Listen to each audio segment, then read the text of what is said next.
যাদবপুরে ফের গ্রেফতার পড়ুয়া। যাদবপুর মামলায় এবার আরও একজন ছাত্রকে গ্রেফতার করা হয়েছে।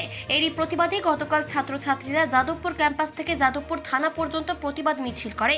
তাদের সকলের দাবি, পুলিশ তাদের বিরুদ্ধে মিথ্যে মামলা দায়ের করেছে। এই ঘটনায় পড়ুয়ারা কি বললেন চলুন দেখে নেওয়া যাক। সিদ্ধান্ত তো আমাদের এটাই যে যতক্ষণ শক্তিকে ছাড়া হচ্ছে আপাতত এখানে লোকজন বসে থাকবে। কারণ কী কারণে অ্যারেস্ট করা হয়েছে এখনও শক্তিকে বলা হচ্ছে না, আমাদের এখান দিয়ে ভেতর দিয়েও বলা হচ্ছে না শক্তিকে কী কারণে অ্যারেস্ট করা হয়েছে। আমাকে কেস নিয়ে যা যা আর কি সেদিনের ঘটনা সেটা নিয়ে জিজ্ঞেস করেছে।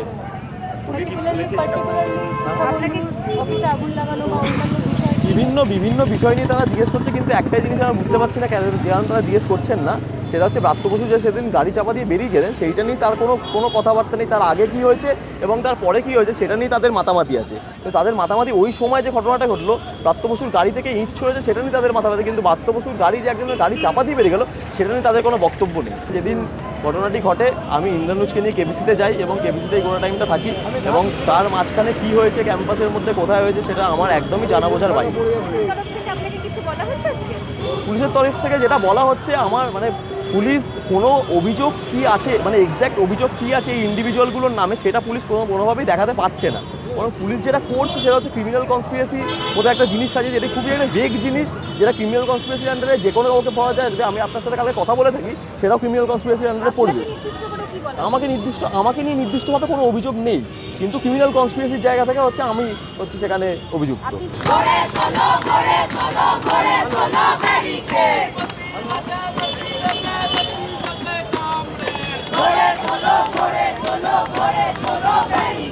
পনেরো জন যারা যাদের নামে এফআইআর এসছে তাদের এই বিষয়টা তারা কোনো রকমের কোনো দোষী সাব্যস্ত নয়, এই বিষয়টা জানাতে আসা হয়েছিল। দুজনকে জেরা করতে ডাকা হয়েছিল।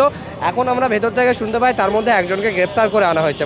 পুলিশ যা করেছে, পুলিশ রীতিমতো একটা যে গ্রেফতারও করেছে পুলিশ, সেটা কোনোভাবেই এটাও বলেনি যে তাকে গ্রেফতার আগাম বার্তা না জানিয়ে সাডেন গ্রেফতার করা হয়েছে। পুলিশ এতটাই বেশি কি বলবো, এক্ষেত্রে দালাল শব্দটা ইউজ করতে হয়।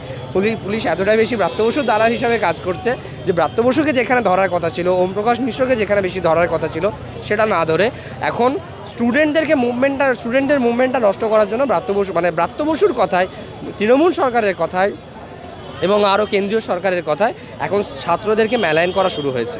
আমরা আপাতত সদর্থক বার্তা যতক্ষণ না অবধি পাওয়া যাচ্ছে, সেটা যদি ঘণ্টাখানেক হয়, সারা রাত হয়, এখন অবধি আমরা সেটা ঠিক করিনি। তবে এখন অবধি আমরা একটা প্রতিবাদী কর্মসূচি, প্রতিবাদী একটা অবস্থান চালিয়ে রেখেছি যতক্ষণ পর্যন্ত যে সাডেন যে ছাত্রকে ধরা হয়েছে, গ্রেফতার করা হয়েছে, সে যতক্ষণ না অবধি সে বেল হচ্ছে, এবং যে উজান বলে যে ছেলেটি তার বেল পাওয়ার সম্ভাবনা যতক্ষণ অবধি আসছে ততক্ষণ অবধি আমরা এই অবস্থান এইভাবে আমরা চালিয়ে যাচ্ছি। চিফ এডিটর জিতেন সরকারের রিপোর্ট, চেতনা বার্তা, জেগে থাকে জাগিয়ে রাখে।